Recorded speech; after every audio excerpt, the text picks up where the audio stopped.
খাবার হচ্ছে আমাদের বাংলাদেশীদের ভালোবাসার ভাষা। বৃষ্টির দিনে চিকেন ফ্রাই খাওয়ার মজাই আলাদা, তাই এসে পড়েছি আলিফ ক্যাফেতে, অ্যাটলান্টা জর্জিয়াতে। চিকেন উইংস প্রচন্ড গরম, ফ্রায়ার থেকে মাত্র বের হলো। ঝাল ঝাল করে টমেটো দিয়ে মাছ আর খাসির মাংস। ঝোলের রং দেখলে বোঝা যায় যে খাবারটা কত মজা হবে। বাংলাদেশি খাবার আবার হাত দিয়ে খাবো না, এটা কি হতে পারে? মাখাও মাখাও। খেয়ে মাখিয়ে খাচ্ছি, মাংস খুব সুন্দর ফুলে যাচ্ছে। খাবারের অর্ডার নেওয়ার পরে আমাদেরকে ফ্রেশ রান্না করে দিয়েছে, আর ফ্রেশ রান্নার মজাই আলাদা। রান্না হয়েছে খুবই স্বাস্থ্যকর ভাবে তাদের খোলা কিচেনে। ছোট খাসি, কচি খাসি, সেজন্য মাংস খুব ভালো সিদ্ধ হলো।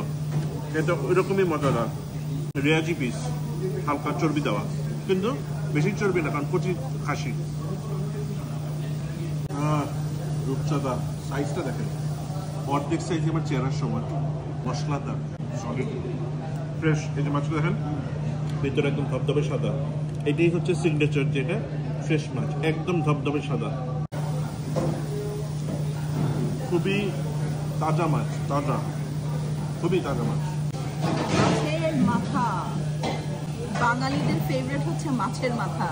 চাবিয়ে চাবিয়ে লাস্টে কোনো কিচ্ছু বাকি থাকবে না। যখন আমি খাওয়া শেষ করবো একটা বোন খুঁজে পাওয়া যাবে না। পোলাওটা itself has a really good flavour.